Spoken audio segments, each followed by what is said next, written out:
A black man pulled over for running a red light informs the officers that he's legally armed.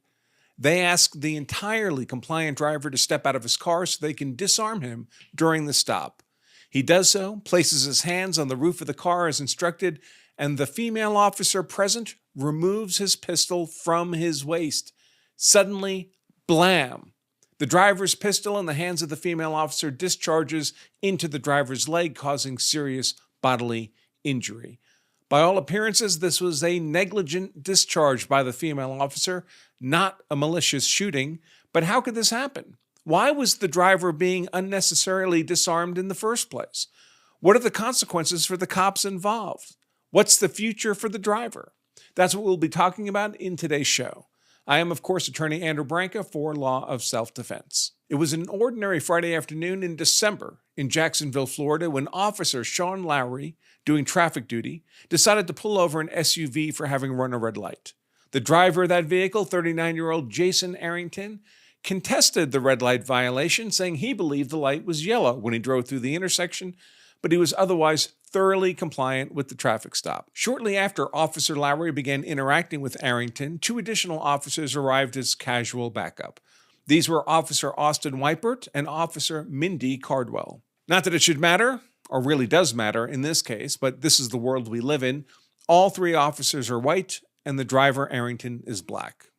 The traffic stop begins innocuously enough with Officer Lowry asking Arrington to lower the heavily tinted windows of his vehicle as the officer approaches the passenger side door, and Arrington does this without objection, and the traffic stop proceeds normally from there. Lower your windows, all of them. What's up, my man? Hey, you got a valid driver's license, proof of insurance, all that good stuff? Hey, you blew that red light. The light was yellow and turned red when I went out there. It was red when you blew it. It was yellow. Okay.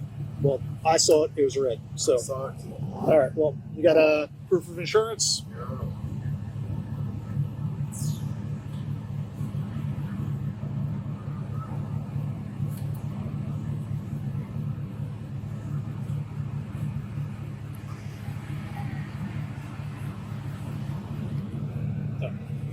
Just hang tight. At this point, Officer Lowry asks Arrington if he has anything crazy in the car, and Arrington informs him that he's carrying a gun on his person. It turns out that Arrington does not have a concealed carry permit, but this is Florida, and Florida no longer requires a permit to carry concealed if the person would otherwise qualify for a permit. So importantly, Arrington is carrying concealed without a permit, but that's not any kind of crime. And this should still be nothing more than a routine traffic stop for having run a red light. And such a stop would not typically involve the driver being asked to exit his vehicle. You got you got anything crazy in the car? Yeah. What do you got? A gun. You got a gun? You do? All right. Where's that? It's on you? Okay. As long as you're cool. And... Oh, I'm chill. Actually, I'm embarrassing. I ain't finna lie to you. No, man. I appreciate your honesty. Oh, I ain't got time to lie. That's awesome. So you have concealed carry and all that good stuff? No, you don't. All right, you're not a convicted felon, right? Nothing. I do everything, whatever. Okay. You do, all right. You know. Now, as I mentioned, normally a typical traffic stop, the officer would not ask the driver to exit the vehicle and would not ask someone he knew to be lawfully armed to be relieved of his weapon. But Officer Lowry suddenly decides to ask Arrington to do exactly that, and for the exact purpose of relieving Arrington of his pistol for purposes of safety. Again, something that would not normally be part of a routine traffic stop.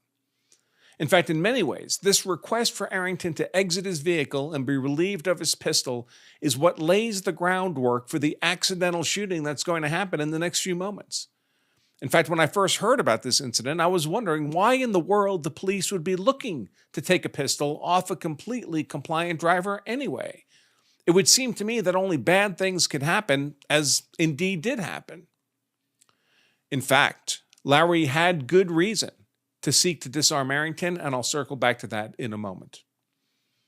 In any case, once again, Arrington is completely compliant, and he agrees without argument to do as Officer Lowry has requested. So what we're going to do is, just for my safety, your safety, I'm going to have you step out. All right, fair enough? And we're just going to remove the pistol from you. And then we're going to run your license, make sure everything's good, and I'm going to send you on your way. Get out this way? Yeah, just hang tight. Just do me a favor, lower that window.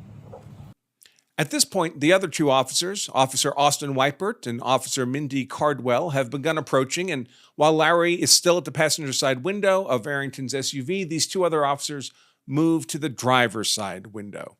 Lowry informs the other two officers that Arrington is being very compliant, but that Arrington is carrying a pistol that Lowry wants to secure. So far, everything is going just fine, no problems. Hey, he's very compliant. He does have a pistol on him, so we're going to take him out from that side, remove the pistol, and we'll go from there. All right? Now, Arrington exits his vehicle as instructed, and he's taken charge of by Officers Weipert and Cardwell on the driver's side of the SUV. Lowry now begins to walk around the rear of the SUV to join them on the other side of the vehicle, and that's when it happens. Kapow. Lowry's body-worn camera, we can't really see what's happened from that angle, but we can see that Arrington's pistol ends up in the right hand of Officer Mindy Cardwell, so we can correctly infer that it was Cardwell who was taking the gun off Arrington when it discharged. Now, before I show this next video clip, fair warning, a shot is fired, and it's fired into the leg of Arrington. We've quacked out the gunshot, and we've blurred Arrington out following the shot, as YouTube likes. And in any case, there's no blood or gore visible in any of the clips we're sharing with you today, although other video shows Arrington bleeding sufficiently that a tourniquet ends up being applied. I should mention that Arrington does survive, and he's still with us today. He's now back at work. But with that caution, let's go ahead. Get out? Yeah. Yeah, you're good. On my side.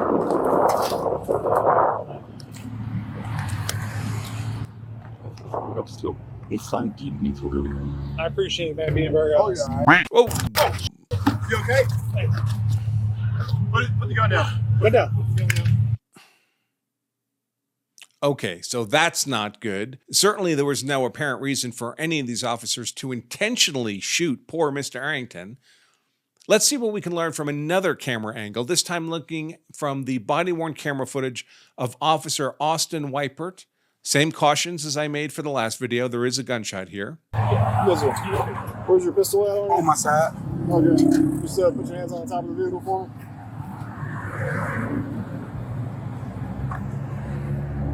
I appreciate it, man, being very honest. You're all right. You okay? Put the gun down. Put the gun down. You okay? And finally, we have a third angle from the body-worn camera of Officer Mindy Cardwell, who was the one securing Arrington's pistol when it went off. Same cautions again. Where's your pistol at? On my side. Okay. So put your hands on top of the vehicle for me.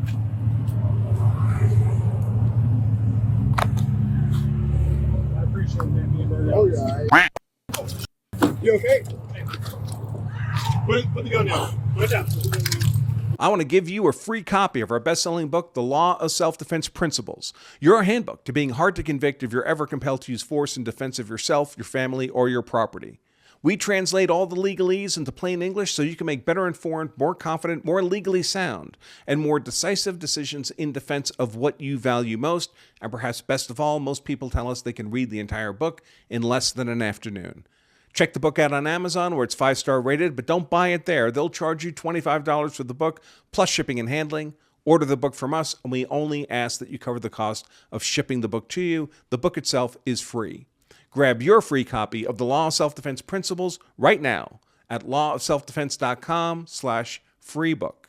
So, let's talk a moment about the gun. This was a Gen 4, 4th generation Glock 30 semi-automatic pistol, which fires a 45 ACP caliber round. The picture here is a stock photo, not the actual gun, but of course Glocks are Glocks, so they all look the same. Now, a 45 caliber round is a relatively large caliber for self-defense compared to, say, the more common 9mm, like these officers were carrying. It's also a relatively slow bullet compared to a 9mm. In this case, the 45 round fully penetrated through Arrington's leg, entering just below the hip and exiting just above the knee. And the bullet was actually found laying on the roadway just below the edge of Arrington's SUV, where it was recovered into evidence. In terms of the nature of the injury, as mentioned, it was bleeding sufficiently, as one would expect, that Officer Weipert felt it appropriate to apply a tourniquet, and that proved sufficient to stop the bleeding until medics arrived. Arrington is now reportedly back at work, though he reasonably enough claims that his work, running a forklift, moving around the factory, is substantially impaired because of his gunshot injury. Certainly, there's no question that Arrington suffered harm as a result of this event, that he played no culpable role in any of this. He's not responsible, and that he's certainly entitled to damages for the harm he suffered. I expect this will involve little more than some negotiation between Arrington's lawyer and the department and a quick and favorable settlement agreement, and appropriately so. So what happened that made this Glock 30 fire a round through Arrington's leg? The answer to that question is Officer Mindy Cardwell is what happened. Tasked with removing Arrington's pistol while standing to Arrington's right side and both of them facing towards the SUV, Officer Cardwell reached over with her non-dominant left hand and gripped Arrington's pistol. Arrington was carrying the pistol in what appears to be a cheap in-the-waistband holster with a metal clip over the top of his pants and clinched in place with a tightened belt. I expect Cardwell was initially attempting to remove the pistol and holster as a unit, which would be the safest way to do this, but the holster was too well secured in the pants. As she tugged with increasing force on the pistol and holster, the pistol slipped partway out of the holster, exposing the trigger guard. At that point, Cardwell's finger slipped into the trigger guard, depressed the trigger, and fired the shot. Here's a photo from the Internal Affairs investigation of a screen capture from Cardwell's body-worn camera showing her finger inside the trigger guard.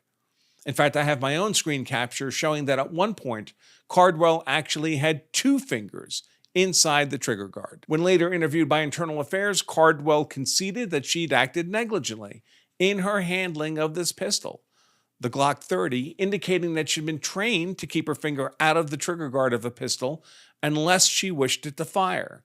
Her own training would have been on her service pistol, a Glock 17, with an essentially identical manual of arms to Arrington's Glock 30. They both function in effectively the same way. Within 3 days of this shooting, Cardwell was relieved of her law enforcement authority and transferred to a non-LEO role within the department pending investigation. She would later be charged with an employment infraction, a charge of incompetence, and she was ultimately found to have been incompetent and fired as a result. Now, however, I want to get back to the question I raised earlier. Why in the world would Officer Lowry have sought to relieve the very compliant Arrington of his self-declared pistol in the first place? That's not what one would normally expect to happen in a routine and compliant traffic stop in a state like Florida, where concealed carry is both common and permitless. After all, if Officer Lowry had not directed that Arrington be relieved of his pistol, none of this would have happened. In fact, Officer Lowry was himself charged with the work offense of improper action. So did Lowry have some good reason to order that Arrington be relieved of his pistol? Fortunately for Lowry, the answer is yes. And that good reason is that when Lowry was speaking to Arrington through the passenger window of the SUV, Lowry developed a reasonable suspicion that the vehicle might be stolen. And if Arrington was not merely someone who'd arguably run a red light, but was a felony car thief, then leaving him in possession of his pistol would have been inconsistent with the safety of the officers and the safety of Arrington. And on what evidence did Lowry develop a reasonable suspicion that the SUV might be stolen? This evidence. Lowry had observed that the SUV steering column had been broken open and wires were dangling from it.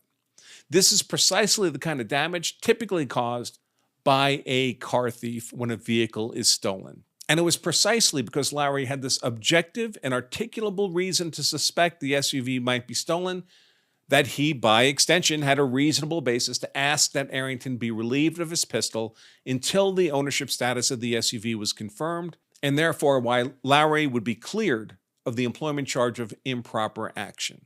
By the way, if this same stop happened again in the same way today, it would still be appropriate for the officer to have the driver relieved of their firearm while the status of the suspicious, perhaps stolen vehicle was confirmed.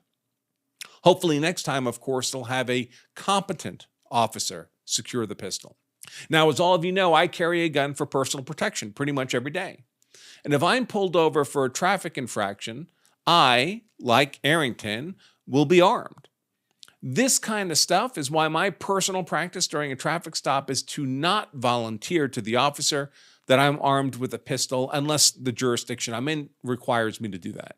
Now, I also wouldn't want my gun to come as a surprise to the officer, so if I have reason to believe the officer is going to become aware of it anyway, like they ask me to exit the vehicle, then at that point I would inform them that I'm armed while keeping my hands right on the top of the steering wheel. And of course, if they were to ask me if I were armed or if I was required by law to inform them that I was armed, then I would, again with my hands on the wheel. And I think that's about all I have to say about this for the moment, except that I'm happy that Arrington's injuries weren't any worse than they were, and that the incompetent officer, Mindy Caldwell, was held responsible for her misconduct. By the way, I'll include links to the official video report and the Internal Affairs investigative report into this incident in the description of today's show.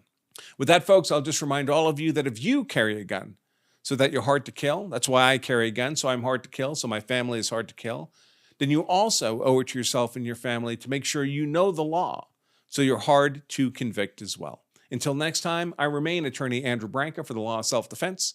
Stay safe.